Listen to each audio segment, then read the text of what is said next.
ان الحمد للہ الصلاۃ والسلام علی اشرف الانبیاء والمرسلین نبینا محمد صلی اللہ علیہ وسلم وعلی آلہ واصحابہ اجمعین۔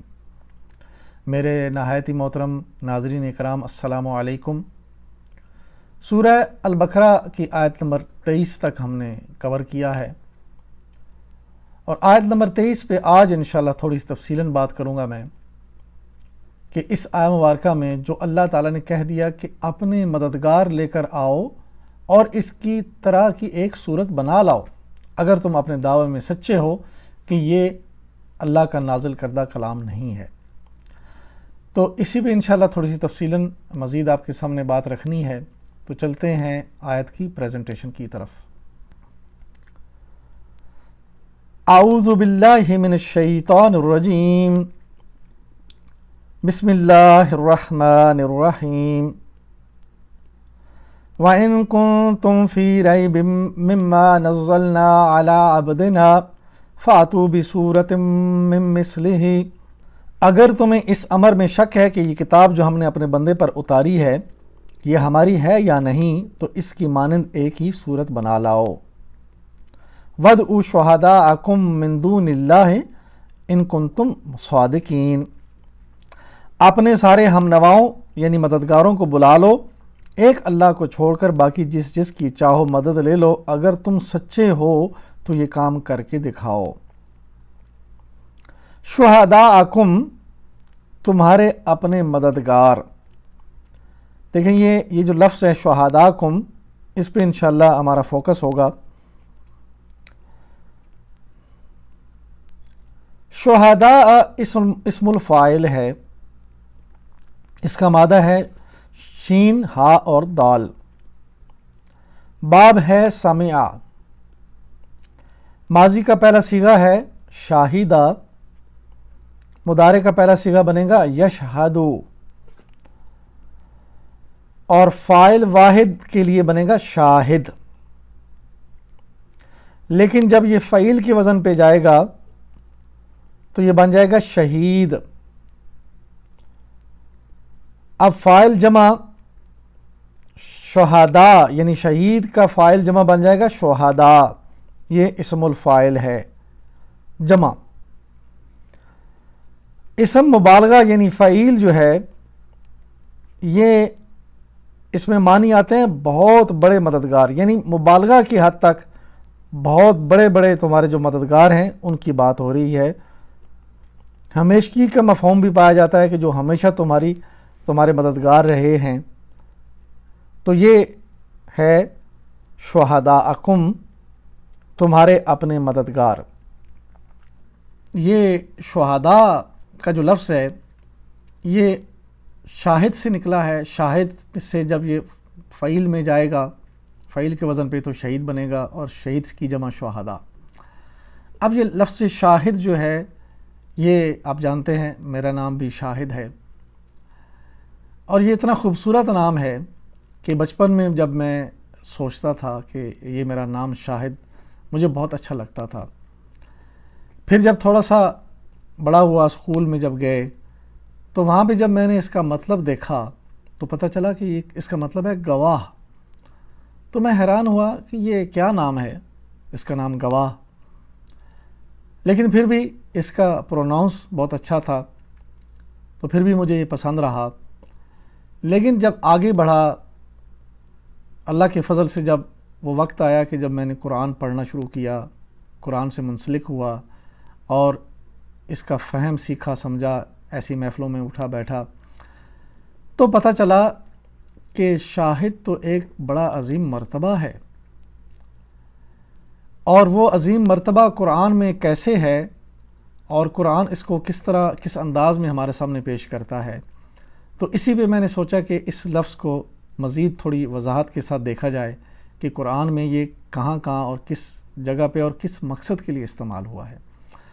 تو آج جب ہم دیکھیں گے تو انشاءاللہ میں بھی اس بات پہ اللہ کا شکر ادا کرتا ہوں کہ اللہ تعالیٰ نے مجھے جب اس کام پہ چلایا تو مجھے حقیقی معنوں میں شاہد بنایا، اور میں آپ سے بھی گزارش کروں گا کہ آپ بھی شاہد بنیں، کیونکہ اللہ تعالیٰ نے اس امت مسلمہ یعنی نبی اکرم صلی اللہ علیہ وسلم کی جو امت ہے اس سب امت کو شاہد بنا کے بھیجا ہے. ہمارا نام شاہد رکھا ہے. تو دیکھیں گے انشاءاللہ آگے چل کے کہ یہ کس طرح کس انداز میں ہمارے سامنے اس کی تفصیل آتی ہے. لغوی مطلب، شاہد کا لغوی مطلب کیا ہے جی؟ گواہ اور مددگار. یہ دو چیزیں کیونکہ اس آیت میں مددگار کے طور پہ یہ بات آئی ہے. اور گواہی کا جو بات ہے گواہی کی، وہ ایک تو گواہ ہے آنکھوں دیکھا، جس نے کوئی واقعہ دیکھا اور اس نے اس کی گواہی دے دی، اور دوسرا گواہ وہ ہے جس نے اپنے عقیدہ اور ایمان پر عمل کر کے عملی طور پر اپنی گواہی جو ہے وہ ثابت کی. تو اصل میں قرآن مسلمانوں کو جو شاہد کہتا ہے تو وہ اس معنی میں کہتا ہے کہ لوگ اپنے عقیدہ اور ایمان پر عملی طور پر گواہ بن جائیں، یعنی عمل کر کے دکھائیں. گواہ یہ آیت مبارکہ ہے، دیکھیں اس میں جو گواہ ہے یہ آنکھوں دیکھا گواہ. یہ جو پہلا مطلب ہے یہ قرآن میں اس طرح اظہار ہے اس کا. اور یہاں پہ سورہ یوسف میں دیکھیے آیت مبارکہ ہے 26، قال ہی راودتنی عن نفسی وشاہد شاہد من اہلیہا ان کان قمیصہ قد من قبل فصدقت وہو من الکاذبین. یوسف نے کہا یہ مجھے پھانسنے کی کوشش کر رہی تھی. اس عورت کے اپنے ہی کنبہ والوں میں سے ایک شخص نے شہادت پیش کی جو وہاں موجود تھا اور اس نے واقعہ دیکھا. تو اس نے کیا کہا کہ اگر یوسف کا قمیص آگے سے پھٹا ہو تو عورت سچی ہے اور یہ جھوٹا ہے، اور اگر اس کا قمیص پیچھے سے پھٹا ہو تو عورت جھوٹی ہے اور یہ سچا ہے. تو دیکھیں یہاں پہ شاہد کا مطلب جو ہے گواہی پیش کرنے والا اور جس نے وہ واقعہ اپنے آنکھوں کے سامنے دیکھا. تو یہ ہوا آنکھوں دیکھی گواہی. اب اپنے عقیدہ اور ایمان پر عملی گواہی. وَكَذَلِكَ جَعَلْنَاكُمْ أُمَّةً وَسَطًا لِتَكُونُوا شُهَدَاءَ عَلَى النَّاسِ وَيَكُونَ الرَّسُولُ عَلَيْكُمْ شَهِيدًا. اسی طرح ہم نے تمہیں ایک امت وسط بنایا ہے تاکہ تم دنیا کے لوگوں پر گواہ ہو اور رسول تم پر گواہ ہو.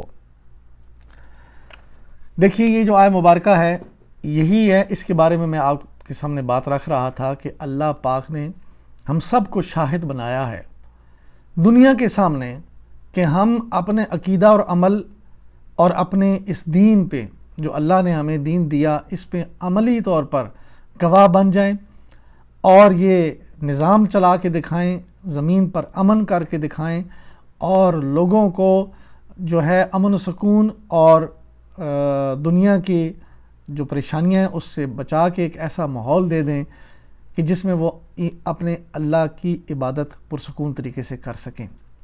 اور یہی کچھ نبی اکرم صلی اللہ علیہ وسلم نے مدینہ کی بستی میں کر کے دکھایا. صحابہ اکرام نے اپنے عملی طور پر اپنے عقیدہ اور گواہی کا ثبوت دیا اور جس کی وجہ سے وہ پانچوں بر اعظموں پر پھیل گئے اور وہ ان کے زیر نگیں آ گئے اور اتنی بڑی سلطنت قائم ہوئی. اور اس میں ہم نے دیکھا تاریخ میں کہ کئی مقام ایسے تھے، کئی جگہیں ایسی تھیں جنہوں نے خود سے سرنڈر کیا اور کہا کہ ہم آپ کے ماتحت رہیں گے. کیوں کہ آپ کی جو عملی طور پر گواہی ہے وہ ہم نے دیکھی. تو یہی کچھ. اور پھر جہاں پہ رسول کے بارے میں ذکر ہے کہ آپ کے سامنے گواہ بنائے گئے ہم اور وہ آپ کے سامنے گواہ کے طور پہ موجود ہیں، تو یہ گواہی نبی اکرم صلی اللہ علیہ وسلم نے سب سے پہلے خود پیش کی، خود عملی طور پر کر کے دکھایا اور آپ کے اصحاب نے اس کو فالو کیا اور رہتی دنیا تک اللہ تعالیٰ نے کہہ دیا کہ یہ نبی جو ہیں ان کی اسوہ حسنہ میں تمہارے لیے نمونہ ہے. تو یہ ہے گواہی امت کی اور نبی اکرم صلی اللہ علیہ وسلم کی. اپنے عقیدہ اور ایمان پر عملی گواہی. ما کان للمشرکین ان یعمروا مساجد اللہ شاہدین علی انفسہم بالکفر اولئک حبطت اعمالہم وفی النار ہم خالدون. مشرکین کا یہ کام نہیں ہے کہ اللہ کی مسجدوں کو آباد کریں، وہ تو اپنے اوپر خود کفر کی شہادت دے رہے ہیں. ان کے سارے اعمال ضائع ہو گئے اور جہنم میں انہیں ہمیشہ رہنا ہے۔ یہ بات ہو رہی ہے مکہ کے مشرکین کی کہ وہ اللہ کی جو بنائی ہوئی جو مسجد جو قبلہ اول اور ابراہیم علیہ السلام نے وہ قائم کیا، اس مسجد کے وہ متولی بن کے بیٹھے تھے اور بتوں کی پوجا کروا رہے تھے۔ تو جب اسلام آیا تو انہوں نے یعنی نبی اکرم صلی اللہ علیہ وسلم جب مدینہ میں ہجرت کر گئے تو انہوں نے آپ صلی اللہ علیہ وسلم کو روکا اس کی طواف کے لیے، اس کی عمرہ کے لیے۔ تو وہاں پہ اللہ سبحانہ تعالیٰ نے یہ آیت مبارکہ نازل فرمائی کہ یہ تم جو اپنے کفر پہ گواہی دے رہے ہو، یہ تمہیں زیب نہیں دیتا کہ اللہ کی مسجد کو تم آباد کرو، کیونکہ تم اپنے کفر پہ گواہی دے رہے ہو، تم اپنے شہداء انفسکم، تم اپنے اوپر یہ گواہ بن رہے ہو کہ تم اپنے کفر کے ساتھ یہاں پہ رہ رہے ہو اور یہاں پہ بتوں کو تم نے بنایا ہے اور ان کی پوجا کرواتے ہو ایک اللہ کو چھوڑ کر۔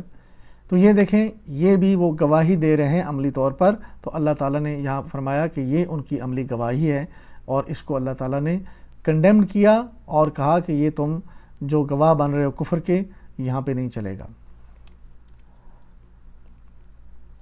اور پھر دیکھیں اگلی مثال سورہ آل عمران ہے، فَلَمَّا أَحَسَّ عِيسَىٰ مِنْهُمُ الْكُفْرَ قَالَ مَنْ أَنصَارِي إِلَى اللَّهِ قَالَ الْحَوَارِيُّونَ نَحْنُ أَنصَارُ اللَّهِ آمَنَّا بِاللَّهِ وَاشْهَدْ بِأَنَّا مُسْلِمُونَ رَبَّنَا آمَنَّا بِمَا أَنزَلْتَ وَاتَّبَعْنَا الرَّسُولَ فَاكْتُبْنَا مَعَ الشَّاهِدِينَ۔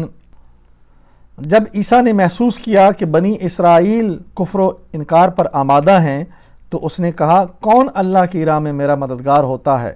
حواریوں نے جواب دیا، ہم اللہ کے مددگار ہیں، ہم اللہ پر ایمان لائے، گواہ رہو کہ ہم مسلم یعنی اللہ کے آگے سر اطاعت جھکا دینے والے ہیں۔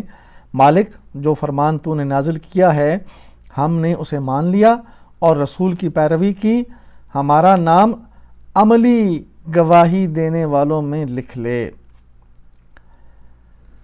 دیکھیے یہ آیہ مبارکہ اس میں بالکل واضح ہے کہ حواریوں نے ایک تو گواہی کے طور پر جو ہے حضرت عیسیٰ کے سامنے یہ اقرار کیا اور کہا کہ آپ اس بات کے گواہ رہیں کہ ہم نے کیا کیا، ہم نے جو اللہ نے نازل کیا ہے کتاب یا آپ کے اوپر وحی، اس کو ہم اس پہ ایمان لائے۔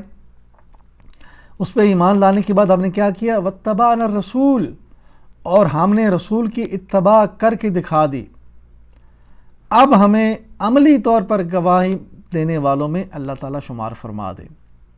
تو یہاں پہ دونوں گواہیاں ہیں، ایک گواہی دیکھنے والے کے لیے جس میں کہا کہ وشہد، آپ گواہ رہیں، اور آگے فرمایا کہ وَاكْتُبْنَا مَعَ الشَّاهِدِينَ، اور اس کی وجہ یہ بتائی کہ ہم ایمان بھی لے کر آئے اور عملی طور پر ہم نے رسول کی اتباع بھی کر دی۔ تو یہ ظاہر ہوتا ہے کہ شاہد وہ ہے یا شہداء وہ ہیں کہ جو رسول کی اتباع کرتے ہیں اور رسول پر جو نازل کیا ہے اس پہ ایمان لاتے ہیں صدق دل سے۔ تو عملی طور پر گواہی کا ثبوت یہاں پہ موجود ہے۔ تو اسی لیے اللہ تعالیٰ نے فرمایا ہمیں کہ تم لوگوں کے سامنے اپنی گواہی پیش کرو، شاہد بن کے دکھاؤ، اور نبی تمہارے اوپر شاہد ہیں، انہوں نے اس کو تمہارے سامنے عملی طور پر کر کے دکھا دیا اور تمہارے لیے اللہ نے ان کو نمونہ بنا کے سامنے پیش کر دیا۔ سورہ الاحزاب میں دیکھیں یہ پھر عقیدہ و ایمان پر عملی گواہی، یا ایھا النبی انا ارسلناک شاہدا و مبشرا و نذیرا، شاہدا و مبشرا و نذیرا و داعیا الی اللہ باذنہ و سراجا منیرا وبشر المؤمنین بان لہم من اللہ فضلا کبیرا۔ اے نبی، ہم نے تمہیں بھیجا ہے عملی گواہ بنا کر، شاہدن اور مبشرن بشارت دینے والا اور نذیرن ڈرانے والا بنا کر بھیجا ہے، اللہ کے اذن سے یعنی اللہ کی اجازت سے اس کی طرف دعوت دینے والا بنا کر بھیجا ہے، روشن چراغ بنا کر بھیجا ہے۔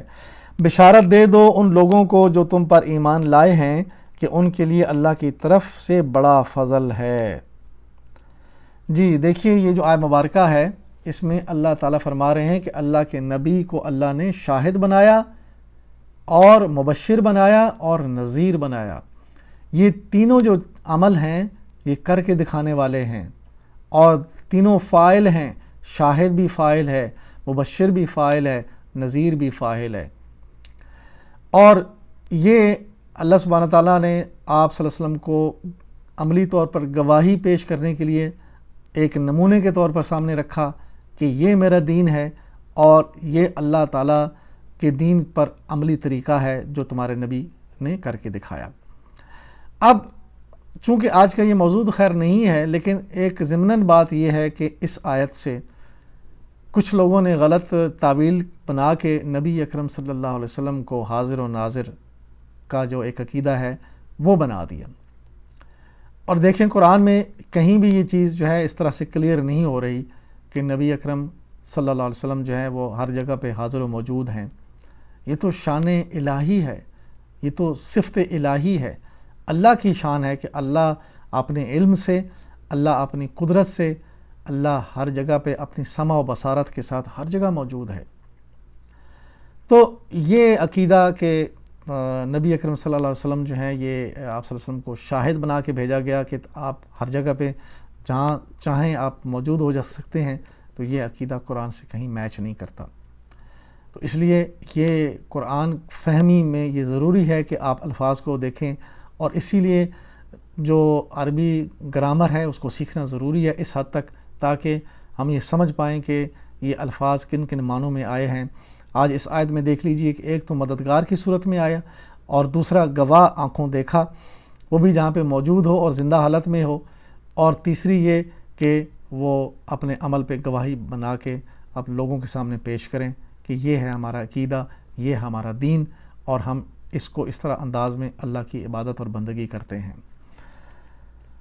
عقیدہ و ایمان پر گواہی، سورہ الاحزاب، لقد کان لکم فی رسول اللہ اسوۃ حسنۃ لمن کان یرجو اللہ والیوم الآخر وذکر اللہ کثیرا. در حقیقت تم لوگوں کے لیے اللہ کے رسول میں اپنے عقیدہ و ایمان پر عملی گواہی کا ایک بہترین نمونہ موجود ہے. یعنی نبی اکرم صلی اللہ علیہ وسلم کے اسوہ حسنہ میں بہترین نمونہ عقیدہ اور ایمان جو اللہ نے دیا ہے گواہی بنا کر عملی طور پر وہ موجود ہے ہر اس شخص کے لیے جو اللہ اور یوم آخرت کا امیدوار ہو اور کثرت سے اللہ کو یاد کرے. تو یہ ہے نبی اکرم صلی اللہ علیہ وسلم کی ذات گرامی، جس کے بارے میں اللہ نے فرمایا کہ وَعَلَيْكُمْ شَهِيدًا، تمہارے اوپر اللہ نے ان کو گواہ بنایا. اللہ نے آپ کی زندگی کو ہمارے لیے اسوہ حسنہ بنا کر رکھ دیا. قرآن میں حاضر کا کلمہ الگ سے موجود ہے، سورہ الاحقاف. دیکھیے یہ حاضر و ناظر کا عقیدہ اگر اللہ سبحانہ تعالیٰ نے دینا ہوتا تو اللہ سبحانہ تعالیٰ بالکل واضح انداز میں فرما دیتے. اور حاضر کا جو لفظ ہے یہ عربی زبان کا لفظ ہے اور یہ قرآن میں استعمال ہوا ہے، تو پھر کیوں نہ ڈائریکٹلی کہہ دیا جاتا. تو دیکھیں یہ ایک مثال میں آپ کے سامنے رکھتا ہوں. وَإِذْ صَرَفْنَا إِلَيْكَ نَفَرًا مِّنَ الْجِنِّ يَسْتَمِعُونَ الْقُرْآنَ فَلَمَّا حَضَرُوهُ قَالُوا أَنصِتُوا فَلَمَّا قُضِيَ وَلُّوا إِلَىٰ قَوْمِهِمْ مُنذِرِينَ. جب ہم جنوں کے ایک گروہ کو تمہاری طرف لے آئے تھے تاکہ قرآن سنیں، جب وہ اس جگہ پہنچے، یہ ہے فلما حضروا، جب وہاں پہنچے، حاضر ہوئے، موجود ہوئے جہاں تم قرآن پڑھ رہے تھے، تو انہوں نے آپس میں کہا خاموش ہو جاؤ. پھر جب وہ پڑھا جا چکا اور پھر نبی صلی اللہ علیہ وسلم سے ان کی بات ہوئی تو وہ خبردار کرنے والے بن کر اپنی قوم کی طرف پلٹے. حاضر و ناظر کی نفی، سورہ آل عمران آیت نمبر 44، سورہ یوسف آیت نمبر 102 اور سورہ القصص میں 44 اور 46. دیکھیے یہ صورتیں ہیں اور ان کے اندر یہ آیات میں نے آپ کے سامنے رکھی ہیں جہاں پہ اللہ سبحانہ تعالیٰ نے نبی اکرم صلی اللہ علیہ وسلم کے فرمایا کہ دیکھیں یہ جو زمانہ تھا اس وقت تو آپ حاضر و ناظر نہیں تھے، وہاں پہ آپ موجود نہیں تھے.